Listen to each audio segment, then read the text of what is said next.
Hi, this is Phil, and I'm here to tell you all about the Capes and Lunatics Patreon. Don't miss out on our comic book creator interviews, including our monthly Chichester chats with comic book legend DG Chichester, superhero movie brackets in our search for the worst comic book movie of all time, and many, many more specials, all completely uncensored. Access starts for $3 a month, full video when you pledge $5 a month. Check out the link in our show notes or go to patreon.com/CapesandLunatics. Hope to see you there. I'm here for Peter. Well, there's Peter, there's Ben, no little hellfire. Alright, kids, that's right, it's the end of the month. You know what that means. Welcome back to another Ultimate Spider-Cast. I am Phil, and of course, the Australians are here. You have the Signal of Doom's Dave. Hello, Dave. Yeah, I'm here, man. I'm here. Don't confuse me with the other great god of the game. Yeah, I'm here and I'm live, and I'm thrilled to be talking about two of the most run-of-the-mill Spider-Man issues I've ever read. And then, of course, we have, yes, from the cult of Khonshu himself, yes, Into the Night, the Moon Knight podcast, Ray. Hey, how you going, everyone? Dave, yes, I have sacrificed a virgin. Thank you for asking. Hail Khonshu. Hail Khonshu. Things are looking bright. Blood sacrifice, blood moon. That's it, man. Gotta do what you need to do to please Khonshu. Yeah, that's it. He's very fickle.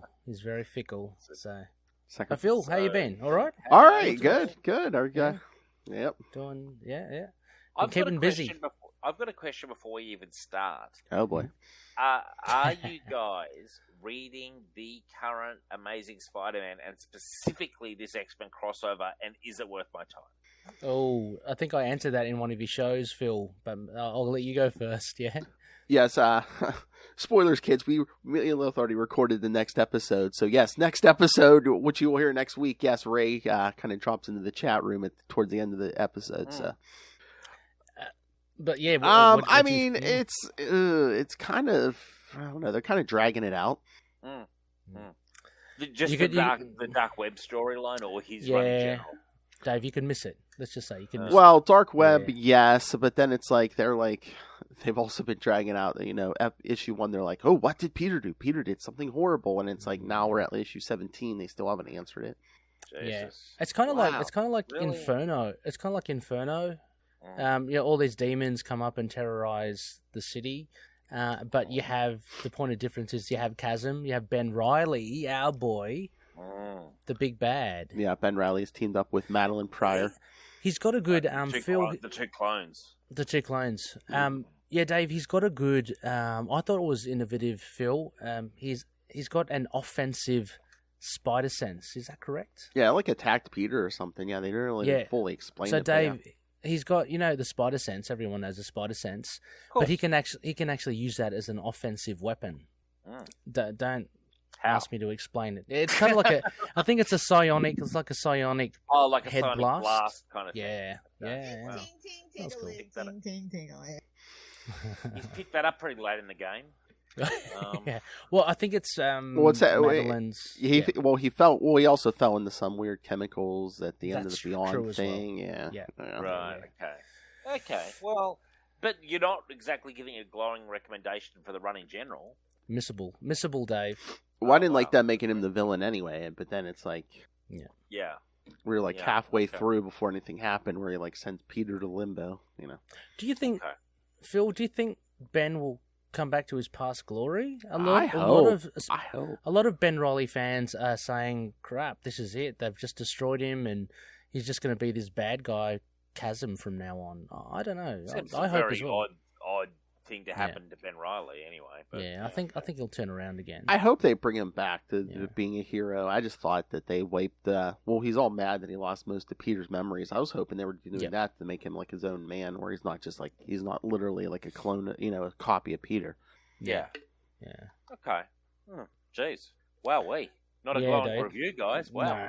No, not at all. I mean, you could just read the if you want to read it, just the main Amazing Spider-Man book. You don't have to pick up the tie-ins. That's what I'm thinking of doing. Yeah, that's what I'm doing. Because I have read a couple, and I thought it was okay. I was like, but just I've got it stashed on my iPad to read.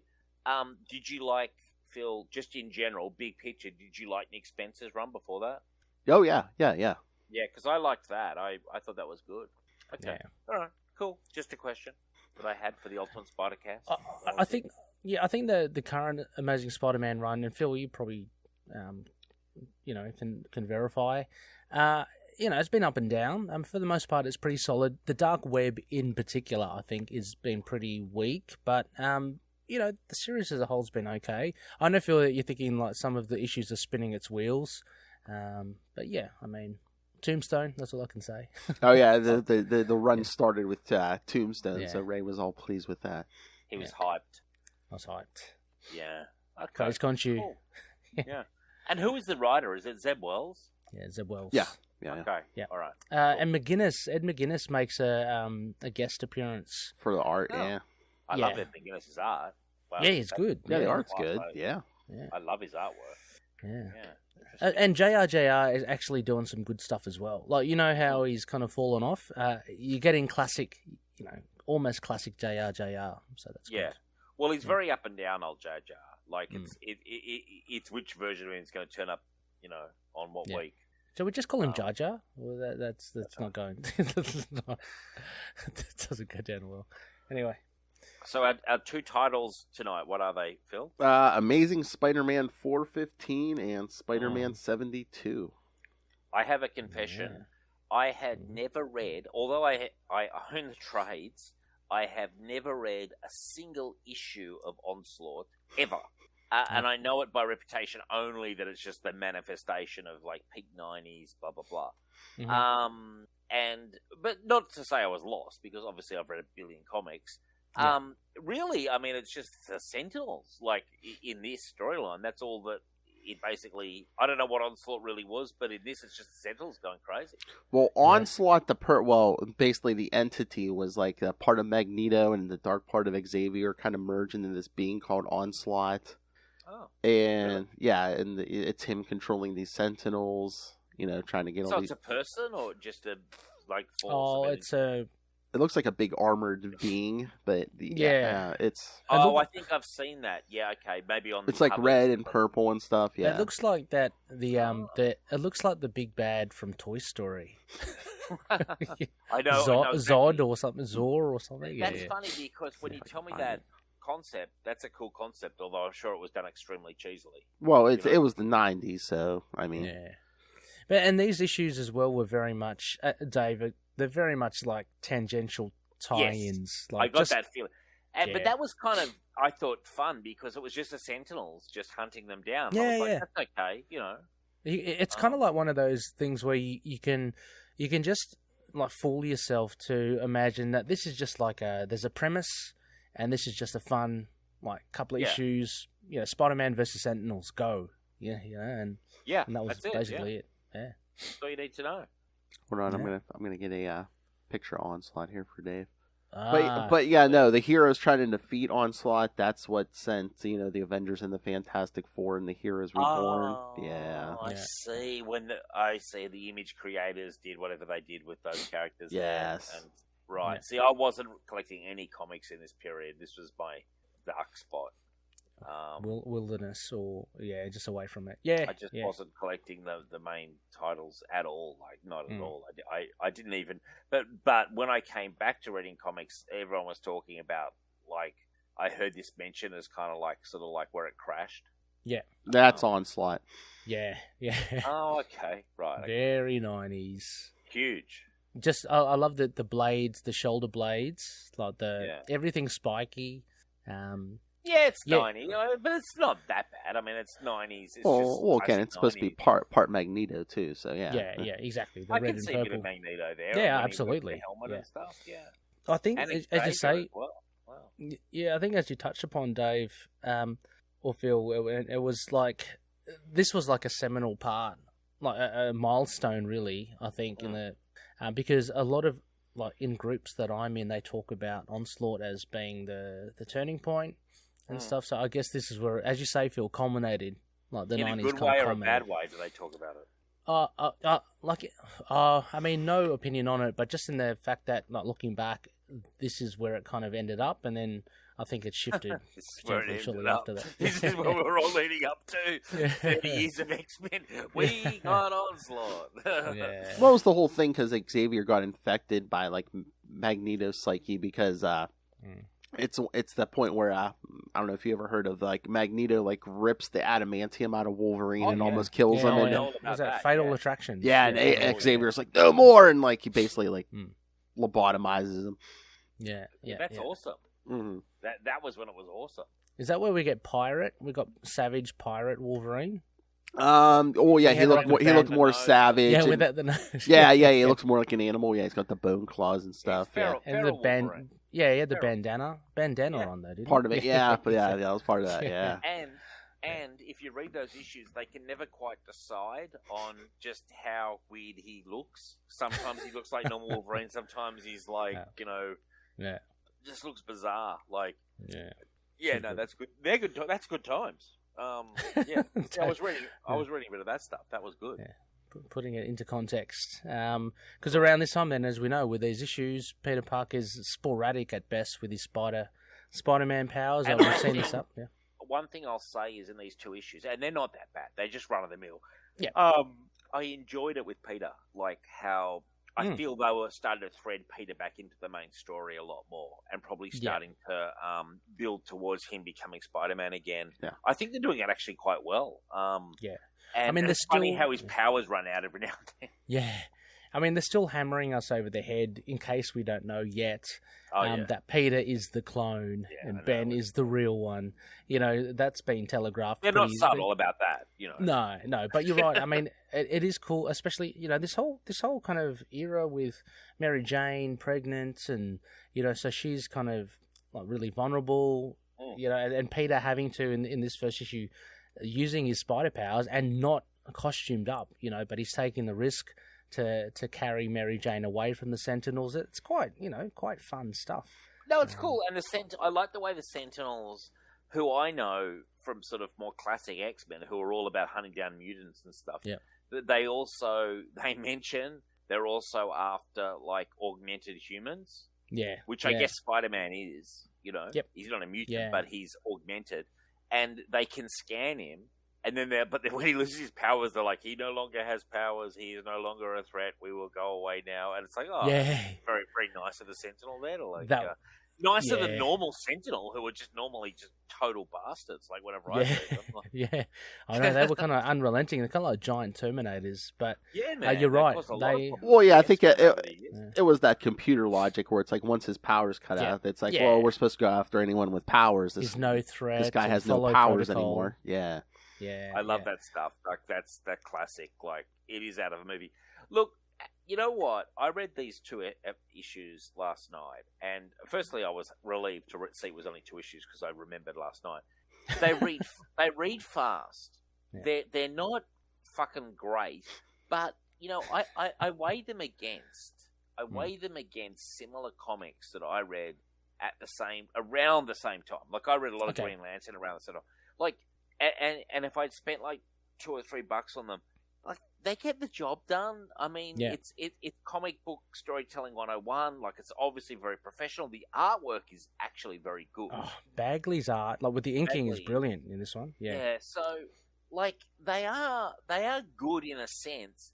They're also inessential in another sense. Yeah, like I said, they suffer from you have to be part of a crossover. Yes. Yeah. Yes. But having said that, Phil, I think what it does well is that, you know, it's a standalone from the crossover as well. So if you are a big fan of Onslaught, the whole saga, then you'd be picking up and you'd be like wowing yourself because it's connected. But if you're not, like, you know, reading it now, for instance, it's just a nice little fun kind of, you know. Yeah, it's nice. It's nice either way. It's like if you're reading the Onslaught crossover, you don't have to read this. If you're not reading that, you can just read this without not having read Onslaught. Yeah. Exactly. And again, it's like Spider-Man has 4 monthly titles at this point, so only 2 of them are part of the crossover. They could have made all 4 part, but they didn't.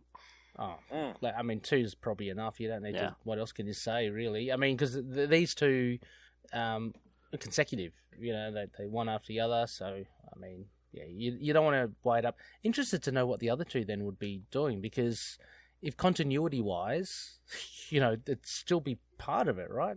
Anyway. What do you mean, Ray? Well, you know, if I mean, not that Marvel will ever do it now, but if it was continuity, you know, if you have the 4 titles, so Spider-Man, the adjectiveless one, and Amazing Spider-Man, that ties in, obviously, because they work one after the other. But the other two, surely they'll be set around the Onslaught saga as well. So what would they say? I think I looked in the Epic collection, or the Ben Reilly Epic, and I saw one of the next issues has all the heroes. It's like farewell to the heroes. So I think it's a nod to all those heroes leaving. Oh, okay. So it is connected. Okay, it's sort of connected. Well, I mean, you know, it's Marvel. Back in the day, they do a nod to what's happening in the greater universe. Yeah. And can I just say something that and I'm interested to get your guys' reactions. Something that I detest in modern comics is the way it goes from event to event to event. And I saw that bullshit Dark Crisis at DC, and I was saying to Rich, it's literally like you could just have ignored it. And then I saw Lazarus something, and I was just like, seriously, guys, like, you're barely waiting a week. I think that they've diluted the meaning of the term event and diluted the sale factor. What do you think, Phil? I mean, it's just they have to have a crossover. One doesn't, like you said, one doesn't end before another one revs up. And but are punters out there really going crazy for every single one of these? I doubt they would be. I mean, I don't. I could be totally wrong. People talk about fatigue. People talking about the MCU fatigue. I'm still pretty keen on that, but I get fatigued with these events in the comics. Like I've fatigued out long ago. I now just pick and choose what I'm interested in. And say, for instance, this Dark Web, I'm just following. I collect Amazing Spider-Man, so I just collect that. I'm not even picking up any of the others because it's just something I did see. And Phil, because I know you do 1,000 shows, do you read like every Marvel comic that comes out per week? No. I mean, I read a lot, but no. Okay, well, how are the Murder World stuff? Because that's actually just that looks Murder good, World.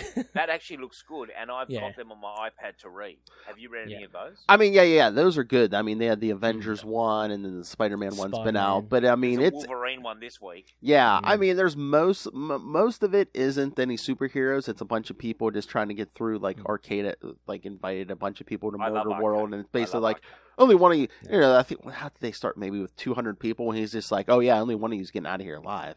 Oh, yeah. I mean, they've already shown people, but the only superhero thing they've really shown so far is like Black Widow's like discovered this, and I guess she's gonna like wreck the party because at the beginning of her I'm thinking of doing a Signal Doom episode where we do all the Murder Worlds because I think they look fun, and I've always liked Arcade. Always liked Arcade. But even that's like a smaller kind of event, right? It's only. And they're specialized issues, right? It's not like they get their tie-in issues. They're like standalone Murder World, semicolon Amazing Spider-Man. But see, I like that. I think that is it's fun. Yeah. You know?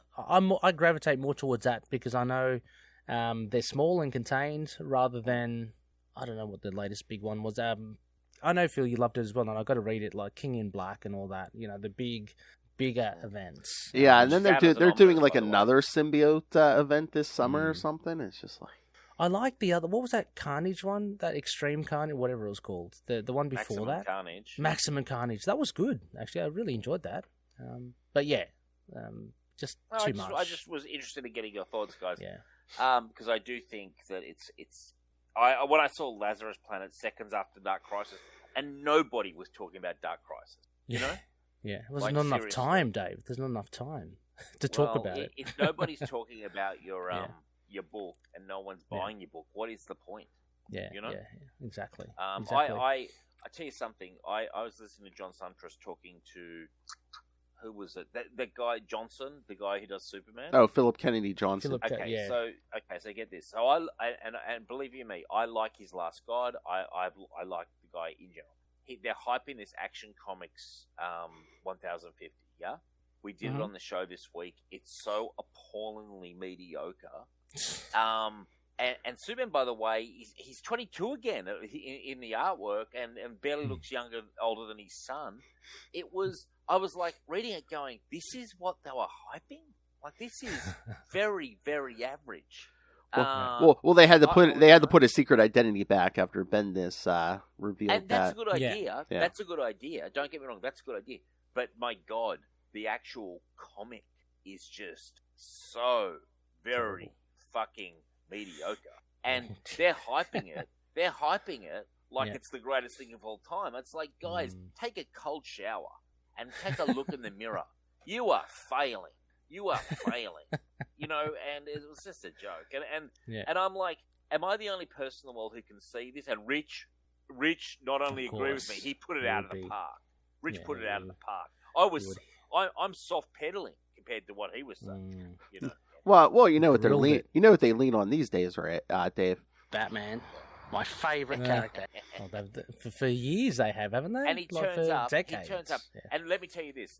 Can I do a spoiler? Because who the fuck cares? He says there's this big thing, and like they wipe the whole world's knowledge of Superman being Clark Kent, which I agree with. And then they go to Batman, and Batman is like, "Well, don't worry, Ray. He still knows." He goes, "Oh yeah, John put mind blocks in all the JLA, so we're all cool. We all know you're still Clark Kent." And then someone goes, "The worst thing about it was it really Lois Lane lost her job or something, or she couldn't be the great reporter she is." And I was just like, seriously, that was the biggest fucking concern, the Lois Lane, And my eyes almost rolled out of my head. And I love Lois Lane, but I was like, who is writing this? Who is writing this comic? Johnson, you're a joke. If that's the best you've got. Tom Taylor, you've let the side down. And it was, and Perry White turns up and has a stroke when he finds out that that Clark Kent's Superman or whatever. He literally has a stroke and almost dies, and I'm just like, Jesus, like, this is the best we've got. All I can say is I'm glad I sailed the high seas, because it was appalling, and I hope this gets through to DC High Command. Pirates. If you know, you know what Dave's referring to. If you know, you know. About the high seas, I'm talking about, Dave. Oh yeah, yeah. It is yeah, right. Yeah, anyway, that's my review. I'm glad I kind of left it, but I had to blast. I honestly, I'm going to say I left it after War World was good. I left after that. Yeah. Can I say this? Western comics at DC and Marvel, they have hit the. How do you say the word? Nadir or Nida? However you say that word. We are at the lowest period since the late 90s in terms of quality, and these people are deluding themselves. They don't seem to care that they're not selling. Nobody likes it. C.B. Cebulski, you're a clown, you're a joke. Tom Brevoort, you're a coward and always have been. And DC's no better. They are literally running into the iceberg and saying, there is no problem here. There is a huge problem. Anyway, that's all I've got to say, guys. I mean, at least Marvel, they've been doing like a bunch of miniseries, like on the '90s stuff. I mean, did anyone read Peter David's first Joe Fixit issue? We're talking about it before. Dave's read it. I've got it. I haven't read it yet. J.M. DeMatteis with the Ben Reilly one. Yes, and then J.M. DeMatteis again. It's pertinent here. His new one's the Lost Hunt. It's about Peter's time in Portland before he comes back. And believe you me, they are the saving graces. Howard Mackey's coming back to do a Ghost Rider. Yes. Oh my God, doesn't that tell you something about the sales and about the interest? You've alienated a huge chunk of your audience and are now bringing back creators from 20 years ago. And not just creators, you're bringing back the storylines and set pieces from 20 or 30 years ago and representing them with your material and going, yeah, just check it out. And it's almost a subgenre. Well, I wonder if it's an experiment too, where it's like, hey, let's bring in these '90s stories, see if they sell well better than the current stuff, and if it does, it's been going on for a while now. So I think they've kind of settled into a groove. I think so. Yeah, and thank God they're doing it. It's actually a really good thing. I mean, I don't normally throw CB a fucking rose, but he's going to get one for that. He's made a couple of good decisions in his. He's kind of like Nero. The city's burning. He's playing his fiddle. He's eating his grapes. But at least he's commissioned a couple of good ideas. Yeah. Oh, hey, Dave, have you ever read Mark Waid over at DC's The Batman Superman World's Finest? I've started reading, isn't it? Yeah, that's good. That's good. That's it is good. It is good. No, I totally agree. And because that's another one. It's like it's old continuity because Dick Grayson is Robin, and it's that's good as well. Oh, yeah. And like Mark Waid, when he turns up and is locked in, he's really good still. I like Mark Waid. Yeah, totally appreciate that.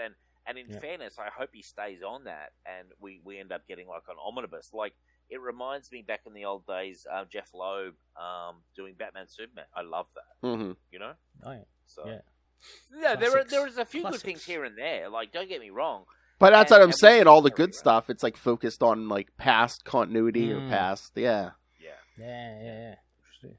Anyway, I mean, luckily we're doing 90s comics. You shocked Ray. Like, No, I'm just, one of the points here I thought was good with the Sentinels was you get looters. I love that aspect. That not only are the Sentinels the problems, but it brings out the rats from the woodwork, and which it would too, wouldn't it? Yeah, it would. Well, absolutely, and so that's good. So you got Spidey or Ben Reilly. Are these Sentinels bigger than normal Sentinels, right?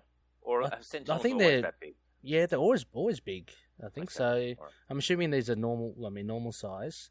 But you got Ben Reilly, taking on some goons as well. Not only Sentinels, but he's people looting or trying to hold up a store.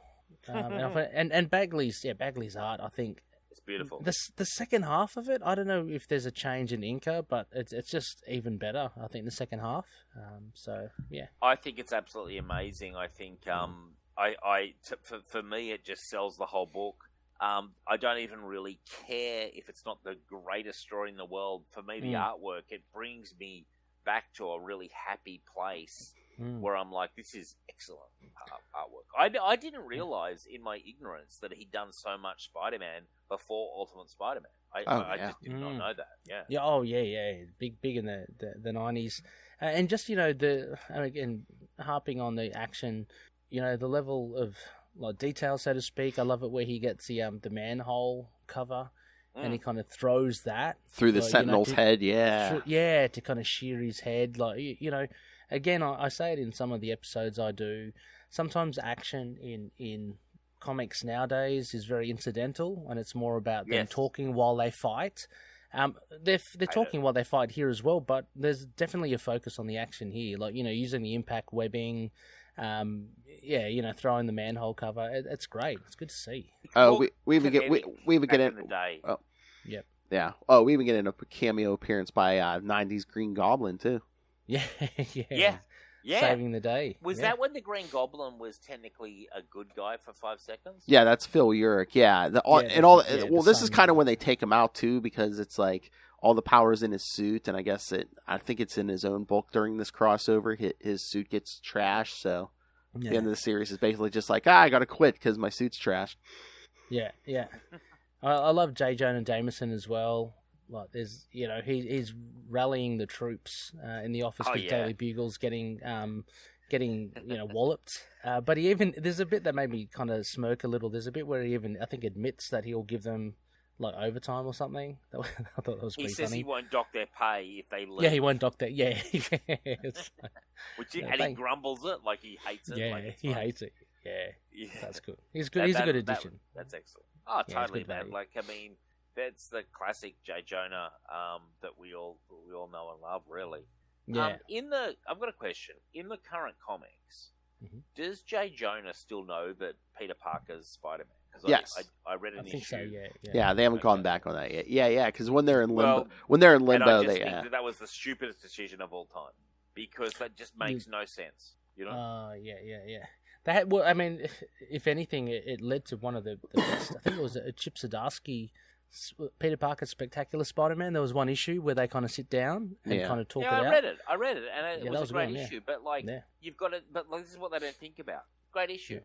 But then you've got to do next month and the month after. And now J. Jonah knows that Peter's Spider-Man, and like suddenly all those fucking scenes that we always could have are gone. But then it's current comics, which I don't think they ever do justice to the supporting cast. You might not see Jonah for a year. Yeah, Really? yeah. I reckon he'll be reset at some I mean, stage. he's in Dark Web, but it's like, for the longest time you didn't see him, and Oh yeah, It's he's in bizarre hell. to me. Yeah. Like Jay Jonah, to me, is integral. exactly. You know? Yeah, he is. He's... Wow. But what's next? Aunt May? Like, she's gone as well. They had Aunt May know after around Civil War, but then they backed out of that during One More Day, which that is the biggest mistake they made. Dave taking that marriage away. Yeah, agree. Totally agree. No, when I say sorry, I don't mean Aunt May being told. I mean, are they going to take Aunt May out of the comic as well? Like, it's the DNA of Spider-Man. And again, too, it's like he sacrificed his marriage and all this for to save her, and then it's like they don't use her half the time. It's like I don't get it. Like they've almost forgotten who Spider-Man is. It's like I don't know. I've read a lot of Spider-Man. Maybe I haven't read Spider-Man a lot in the last 3 or 4 years, but I've read a lot of Spider-Man, and certain characters have to turn up a lot. I don't know. Harry. Hey! I know, Dave. They're doing a Mary Jane Black Cat book again by everyone's good friend Jed McKay. Yeah, for Dark Web. Whoa, slow down. Okay, yeah, all right. No, I knew I'd get his attention there. Yeah, Mary Jane and Black Cat. I do like those two. In fact, Ray and I were just talking about something by Jed McKay, Black Cat, which I'm going to put into the signal rotation. Ray, you were saying something about it? The omnibus. It's out in. Is that what we're talking about? Well, if it's an omnibus, it must have been a fairly decent sized run, was it? Yeah. He had two decent runs. He had 2 runs on Black Cat. Yeah, and then he wrote Iron Cat too, right? Yep. Yeah. So I think you're talking. I think it might be in the. I don't want to. Maybe in the 30s. So you get a sizable Omni, maybe 30 issues, 35. Yeah. Okay. Yeah. Wow, I'm looking at it here, and it got up to volume 6. Wow, I did not know that Black volume Cat 6. So had what's that? I love 36, Black Cat. I had no idea Black Cat had such a long. Yeah, and they're very good. They went under the radar. I think Jed he ran with it. I mean, and the success of the first one gave him the second series, and he had just as long a run there. They the Silver Fox, is that right, Phil? Was in there, and the Black Fox, Black Fox, sorry, and Batroc as well. He was in that. He's really cool. So Batroc the Leaper, yeah. So it was a really fun series. Yeah, I'm gonna put basically one of those into the rotation with Signal very shortly. Yes, so I did not know that. I had no idea of that until Ray mentioned it tonight. Yeah, and there's a 5-issue. That's the same guy who's been on your show, isn't it, Ray? Who does Moon Knight, right? Yeah, Jed McKay. Yeah. He I think he pretty much. I think he kind of became popular. I think because of the Black Cat run. Isn't it funny how some stuff goes through the bubble and reaches everyone, and some stuff just doesn't, even if it's good. You know what I mean? Some stuff breaks out and everyone talks about it, in the fan press or whatever you want to call it, and other stuff, even if it's really good, it just. I mean, I have not heard that at all. I did not know that there was a Black Cat run that was also good. Yeah. The last I heard of Black Cat, she was kind of like a crime queen or something. Yes, yeah, that was was that the Spencer run? I can't remember, but she popped up in the Spider-Man books. Yeah. Also in Silk, I think as well. She was more, Okay. Well, you've given me something to think about, something to read. Yeah. But I mean, these are look. It's so hard to describe these in much detail because it's really just the Sentinels chasing Peter around and Ben around. Yeah, Have you got any big comments, bro? Oh no, just looking at Spider-Man to 72, like the next issue, John Romita Jr. doing and Al Williamson doing the artwork. This is more of a full-on team up, I think, between Peter and Ben Reilly, taking on the Sentinels, which I thought was really cool. You have Peter commenting on Ben Reilly, like his style. He mentioned something about, look, he's picking up this car. He should have picked up a bigger car, a bigger he's car. He's kind of critiquing it, isn't he? Yeah. But yeah, there's again, it's just all that action, as you say, Dave. But it is fun to see both of them working together, and it is. I like it when they're kind of friendly towards each other, rather than when they're enemies. So antagonistic, yeah. Yeah, and they even go into the so Ben gets walloped by one of the Sentinels like mid leap, and they end up in the smokestack of all places again. That was so fucking funny, actually. That was actually probably my favourite moment, because I'm like, out of all the places in New York to fall into, you fell into the exact smokestack, and then Ben starts teasing Peter. Yeah, because I'm also unclear on what was going on. Like, he threw the body into the smokestack. He's like, it doesn't burn down here, genius. Yeah, exactly. And I was like, yeah, like I'm unclear on whatever happened there. But I guess someone came and got the body, and you know. Yeah, I think they said it's the jackal pulled him out. I think. Yeah. Right. Okay, which makes sense. Yeah. As a retcon, but it was kind of. I mean, it's on the nose, but this is comic books. It's the mid-90s. I think it's fine. What do you think, Phil? When we get to the end of the 90s stuff, you're going to get a lot of answers. There's one issue that, it basically spells everything out. So yeah. I'm looking forward to it, because I need it, because I'm confused. As we get to the man behind the man. I mean, literally the master. There's a special. It's where the mastermind literally is like basically writing out his whole plot from beginning to end. So it's very helpful. Yeah, does it make exactly, sense? Exactly.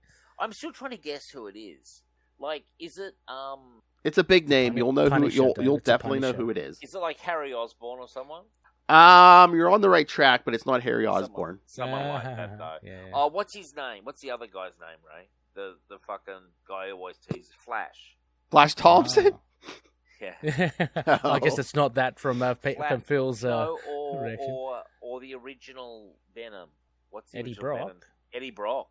No. Well, then I don't know. I don't. Yeah, I don't know. Why do you want it spoiled? Is it one of the? You remember those hot twins? Don't spoil it. Remember those two hot girls who used to be on top of on the rooftop? Oh, the three, Candy, Randy, and Bambi. No, Randy and Bambi. Well, that was my final guess, Randy and Bambi. I used to love those two. No, we'll have to wait, Dave. We'll have to wait till we get there. I don't want it spoiled because I'm so lost. I've got no idea. I'm just guessing. Do you know, Ray? Do you know? No, I don't know. No, I don't know at all. I'm along for the ride. I like Romita's artwork here. It's he's got contrast great art. to Bagley, but that's part of, I feel, the fun of these comics where it goes through the different titles. That one storyline is depicted differently through different eyes. I always find that a fun part of comics. And I mean, I like also Al Williamson's inks. I mean, I remember the inks from Daredevil, most notably. The inks, and there's a definite style there. But John Romita's, there's this really cool picture of the Sentinels crashing through. I'm looking at it, Ray, with the glowing eyes. Yeah, and Ben Reilly just with the pipe. I'm looking at it, Ray. It's awesome. Yeah.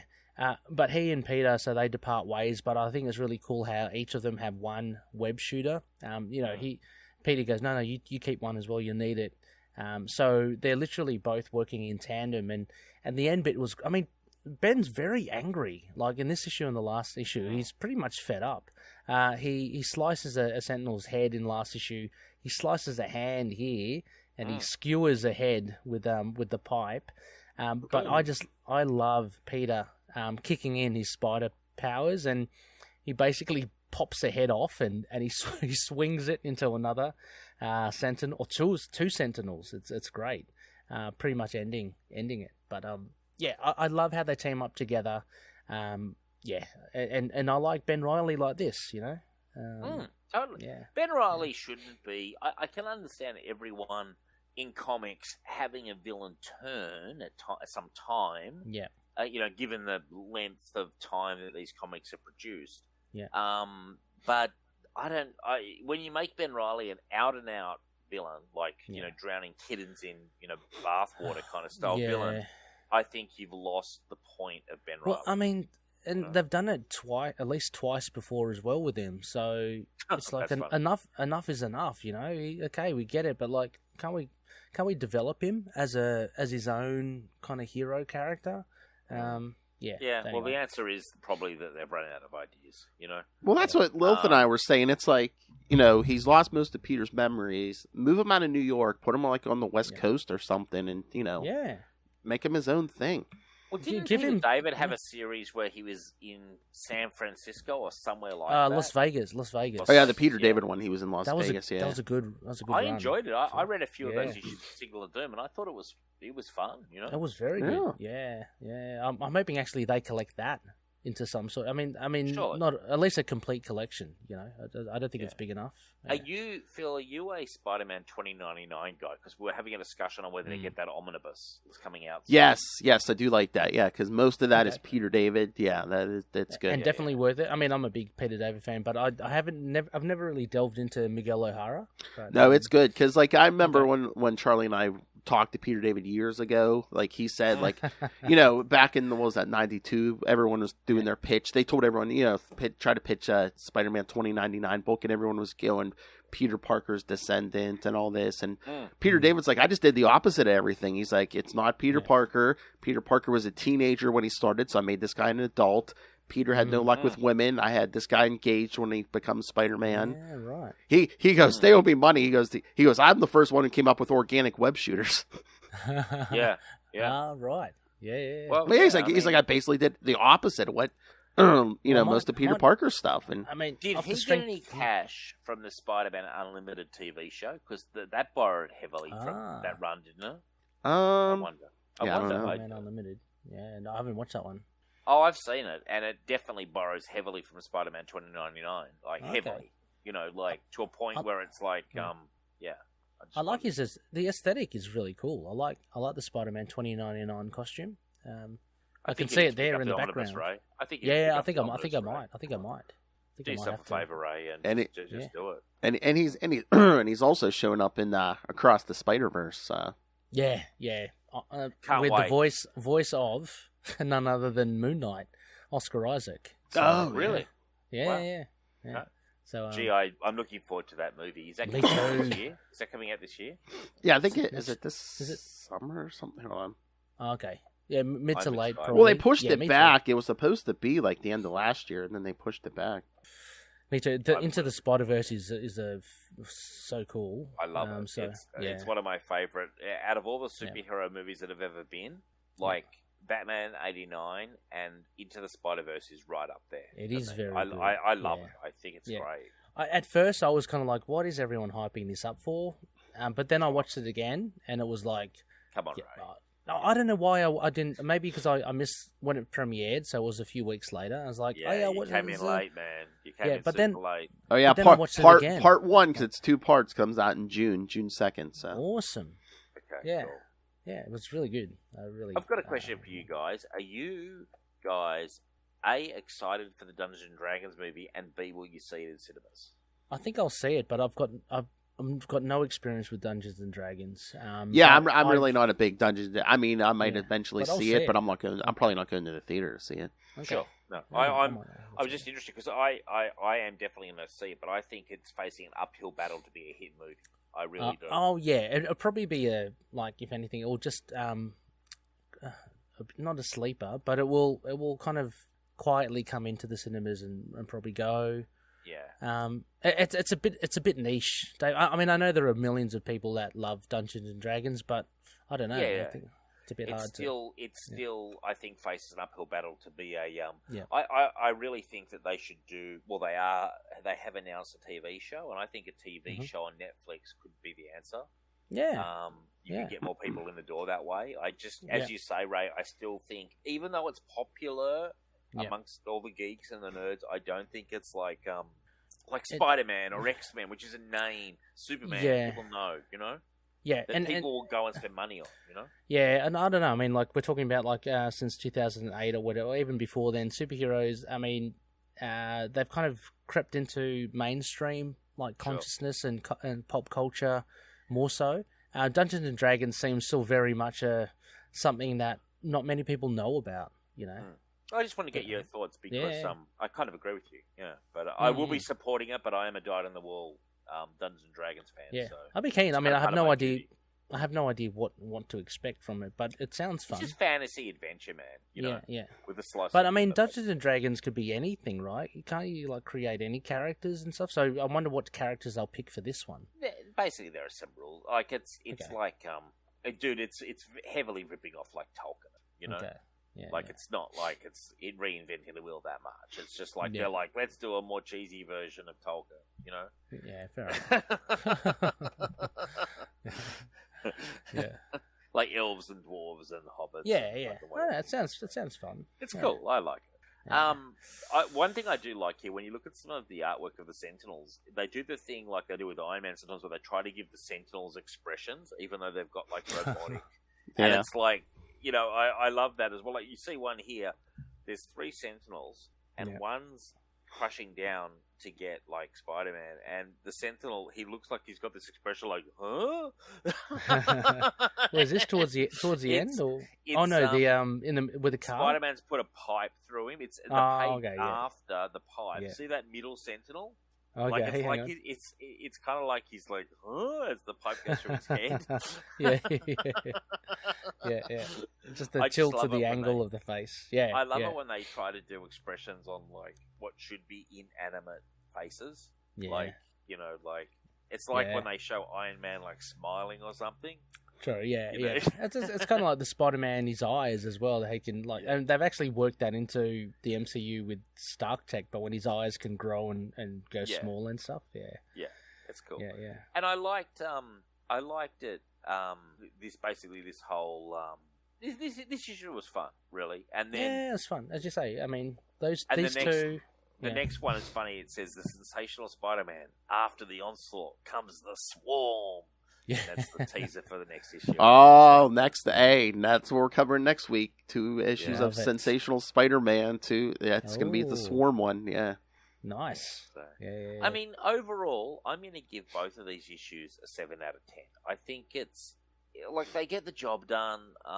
It's 2 issues in a massive, side issues of a massive event, but you didn't need to know that Onslaught was Magneto and Xavier mixed up or whatever. Like, it was all irrelevant. All you need to know was Sentinels are hunting Spider-Man. Hunting, superpowered or whatever, or mutants or something, augmented. How about you, Phil?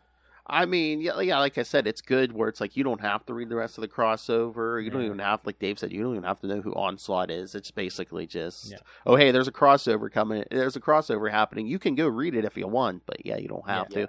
Yeah. I'd agree with Dave about 7 out of 10. It's fun. Like, I didn't mind it at all. I mean, it's not it's not going to win awards or anything like that, but it's just solid comic book. It's what you want.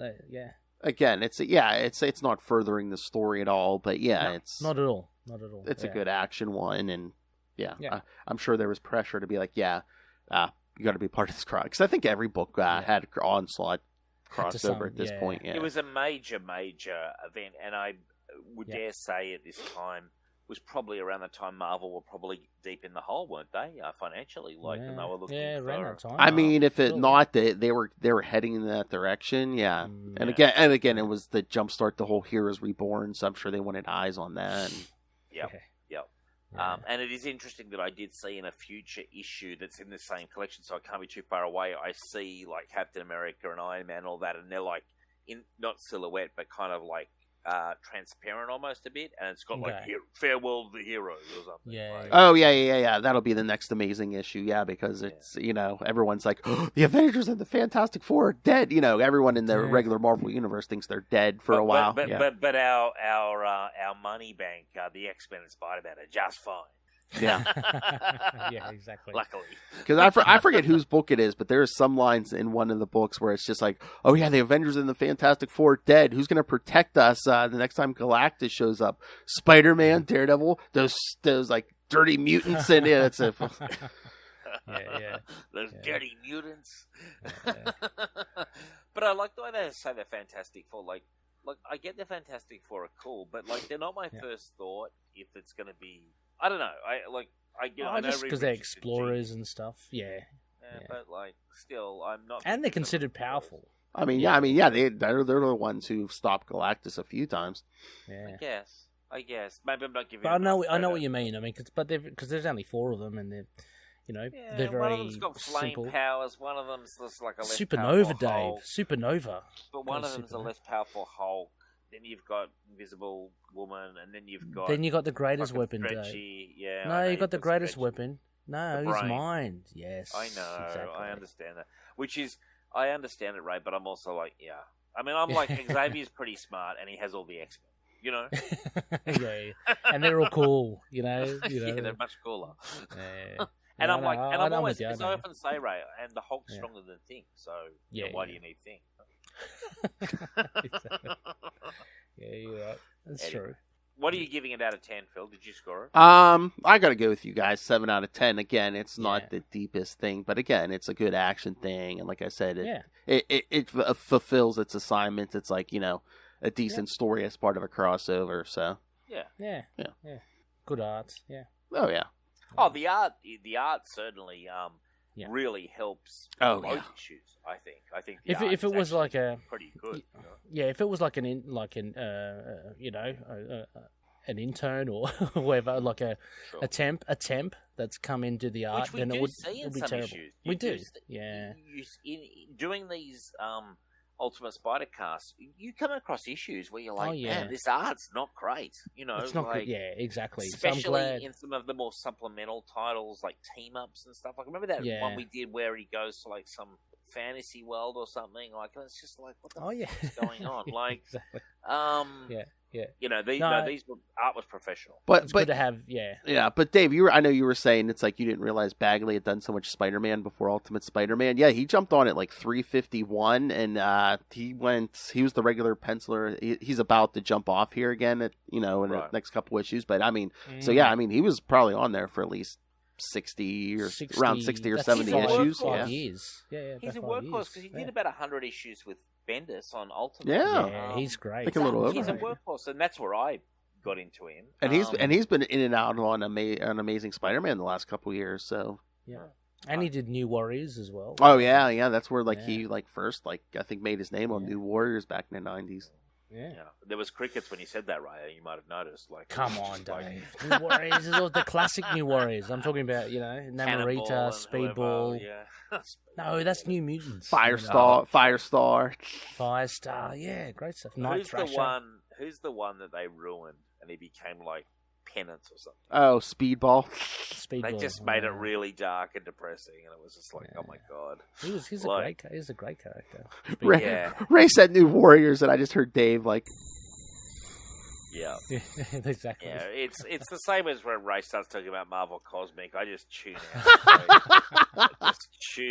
Dave doesn't like the Marvel Cosmic. Yeah, I hate it. Oh, Ray, Will, and I are so mad. They're coming out with new Guardians of the Galaxy stuff around when that movie comes out in May. No Quasar in sight. No Quasar. No. Oh, bullcrap. Yeah. What about the other one, Ray? What was the other one we discussed tonight? Nova. Nova, that's right. Yeah. Another character. Dave doesn't like. But you know what? I don't even frankly, for most of my life, I wasn't even aware there was Marvel Cosmic, and then it was like, oh, Silver Surfer. Come on. Yeah, a couple of them I like. Yeah. Couple. Silver Surfer, and Galactus. That's it. Yeah. Those two. That's enough for me. I'm like, I could have stopped with those two. We didn't need all the other ones. Although I will say this: on Singular Doom, we read something. I want to say it was called Annihilation, something like that. Yeah. And most of it went way over my head. But it got to this point, which I think was brilliant, where there were these faces that were sort of personifications of different parts of the universe. And they were and they were staring at each other, and I was like, man, this is some deep level shit. And I was reminded of JM saying we're deep inside a dream of God. Oh, there you know? And it was I was just like, what is going on? At the heart of the Marvel Universe, they were sort of not gods, but really powerful avatars, like the Celestials, but more powerful. Do you know what I'm talking about, right? There were something similar. Yeah, there were things similar, but they're all. I mean, I'm not an aficionado with Cosmic, but something reminded me of that in Quasar. I can't remember what they were called. But here's my point. Remember when I said to you, "Have you ever come to a product and thinking, if I pick this up, it will be in binary code?" You remember that? Where I said zeros on ones. I was like, man, this is like the blueprint DNA of all their Marvel Cosmic bullshit. And it's just man, this was what it all gets down to. And it was almost like I had this moment where I was like, if this is what it gets to, what is the point? Yeah. You know, what is the point of the petty ins and outs of all the fighting if it gets down to these faces staring at each other in space. God. Yeah, I don't know. Got no Deep, answers. isn't it, man? Yeah. Wow. But Dave, if you want some good Marvel Cosmic from like the early 2000s, Peter David did like 2 Captain Marvel series that were pretty good. Captain Marvel, Dave. Well, the son of Marvel, yeah. I'm sorry, Phil. I love you, Phil, but that will never be happening, and I'll never check it out. I mean, it's a lot of it's Earthbound. He's bonded to Rick Jones, and he switches places with Rick Jones and stuff. It's Peter David, so Rick it's Jones. like Rick Jones. Yeah. Well, Yes. Rick Jones from Hulk. Yes, From Hulk and Cap. he switches places with Rick Jones, and Rick's wife Marlo is in there. Phil's doing you'd love Marlo. Oh, Marlo, yeah, yes. I do love Marlo, and Phil's doing the impossible here. I'm getting slightly interested in something to do with Captain Marvel. Janet, was it? Yeah, Gina Spell. Gina Yeah. I just think Phil, you've got the gift of the gab, my friend. And, Pick the omnibus up, Dave. Well. Pick the omnibus up. The omnibus. I'll be selling the whole high season that one. I'll be in the pirate city of Tortuga, reading that one. Oh, and something else that's good that hasn't been collected. Another one from the early 2000s. When J.M. DeMatteis wrote the Spectre book, it's Hal Jordan as the Spectre. That's great. We're reading that for the first time. I'm like, I can't believe I slept on this the first time. Wow. Nice. Dude, we did the first trade of that on Signal of Doom, and I very much enjoyed it. Yes. Yeah. Spectre's great. We also did previously years ago. We did John Ostrander collection of Spectre, which was excellent. Yeah, very good. Really good. Both of They're those. the only ones I've read. The James DeMatteis has a really gifted artist. Really, the artwork is not like something you would get in a normal mainstream superhero comic at all. It's really quite interesting, and I thoroughly recommend it actually as a read. Cool.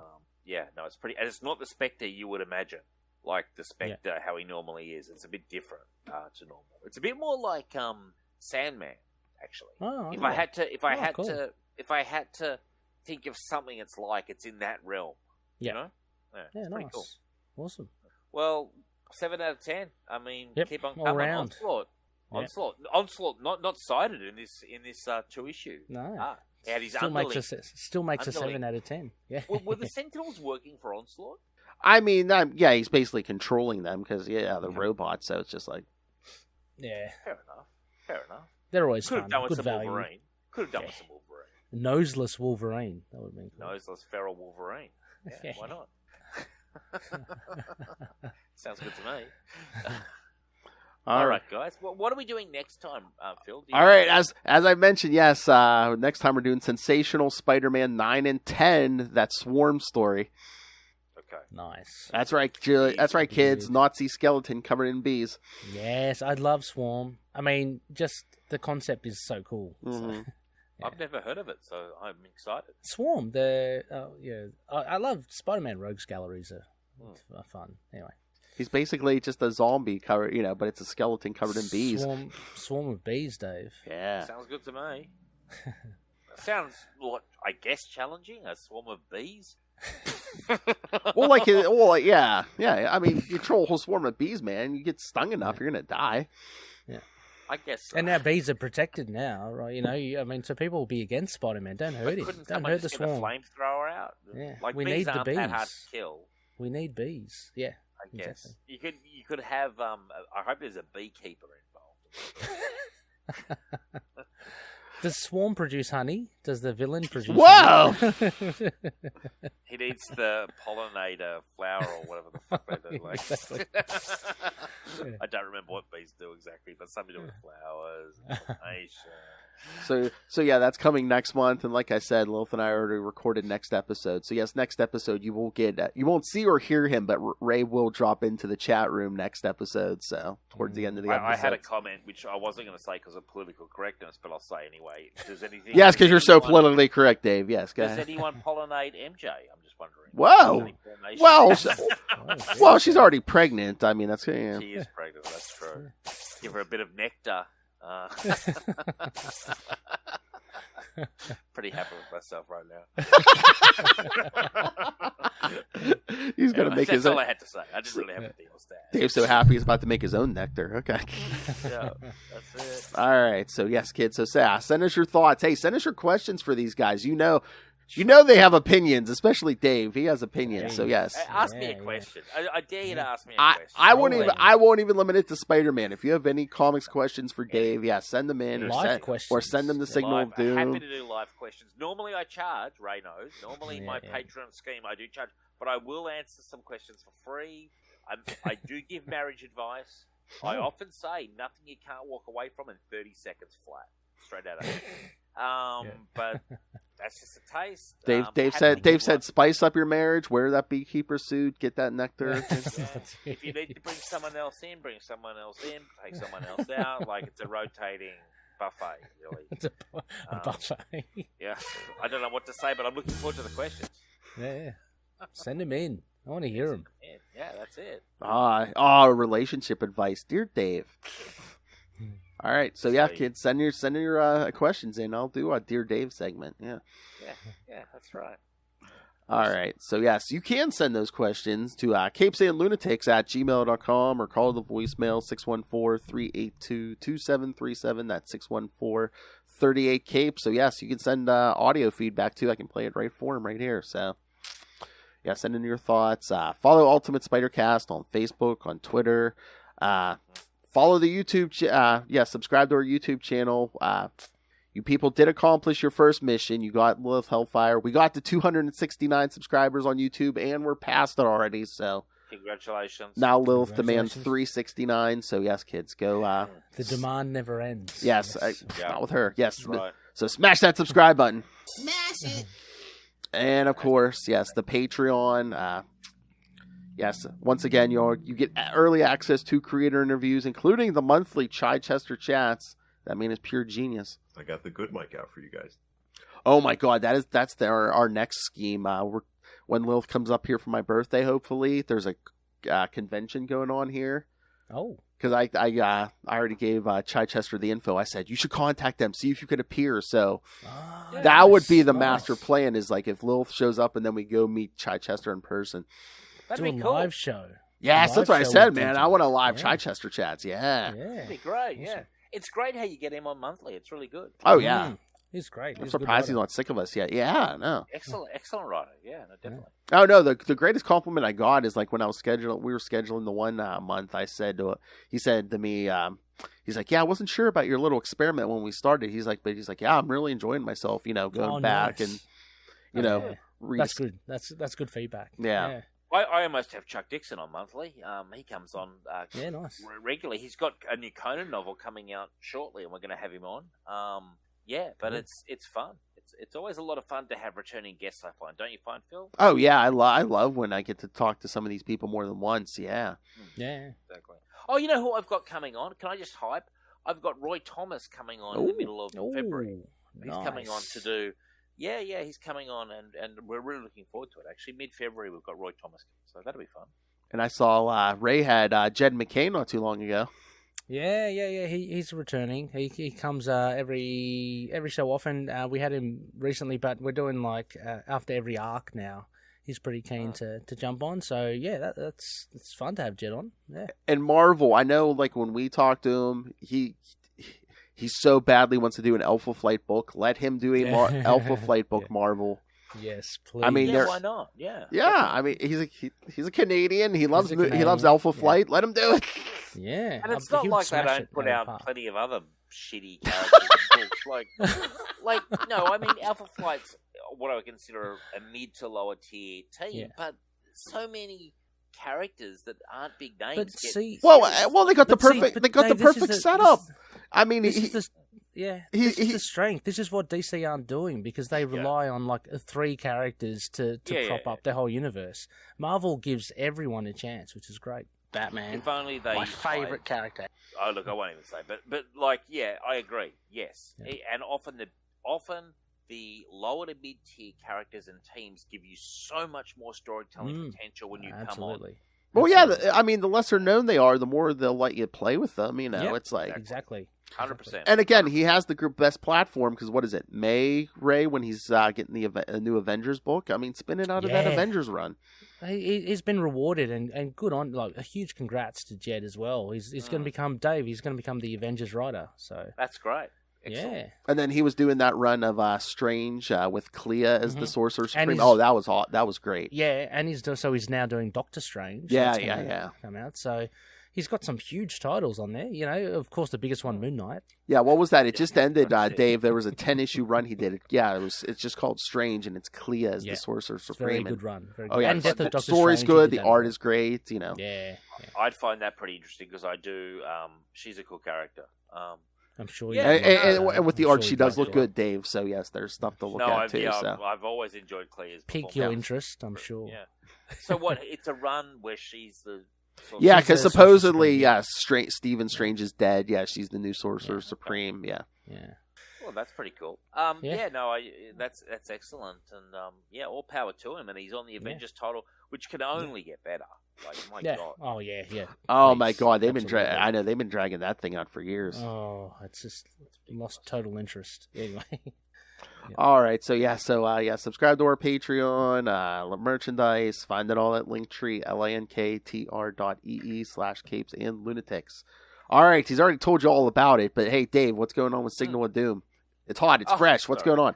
It's hot, it's fresh. It comes out weekly. Me and Rich delivering the news of the day on comic book movies and TV shows and pop culture and Frank Sinatra and Bob Dylan, and it's just live. It's uncensored. It's unfiltered. I'm no longer filtering myself anymore. I used to filter. I don't filter anymore. Oh. I must have missed that 5 minutes. Yeah. When was that? No. I went through a phase where I was like, I've got to keep it all PC. I threw that away. I threw that away a while ago. Threw that handbook away. I threw that handbook away, and everyone's a lot happier. I went on a big rant last show about this guy, and you listened to the show, who got all this free stuff and all this fucking merch from Rockstar Games. Went on a big rant. I want some free merch. I want some free stuff from Ubisoft. I'm like, if you need someone to shill, I will shill, but you got to pay me. You got to, it can be in the form of cash, it can be in the form of product, something. Give, and then I will give back. Listen to Signal. It's like 6:30 a.m. here. We've been recording for 12 hours.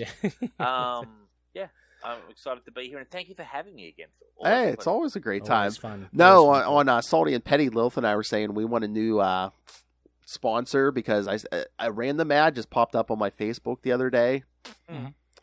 Oh my God, you can look this up. It's a real thing. It's on Amazon, kids. It's soap shaped in like a donut, like a round with a hole in the middle. Yeah. It's called weenie soap.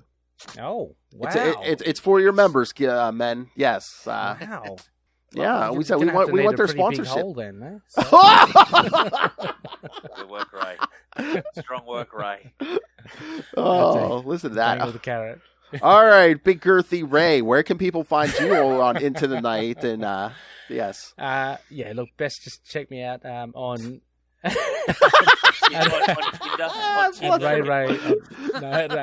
Pod, REY Pod. Happy to chat, of course, similar to Dave. Happy to chat comics. So they're on Twitter, and Facebook as well. And you can find all the details for all the other shows as well. But hey, Dave, if you're not listening to Salty and Petty, you need to listen because it's me and Lilith talking about stuff other than comics. I'll check it out, man. It's a lot of fun. I'm gonna listen to it. I'll put it in my rotation because you guys are hilarious. Yeah. All right. Thank you, gentlemen. Where's my music? Here we go. Again, thank you for joining us. So next week, Lilith and I cover Marvel Team Up 59 and 60 with Yellow Jacket and the Wasp, and Ray makes a cameo in the chat room at the end of the episode. And then in 1 month, Swarm, because he always cracked up to be. I guess we'll see. But until then, swing on back. What's up?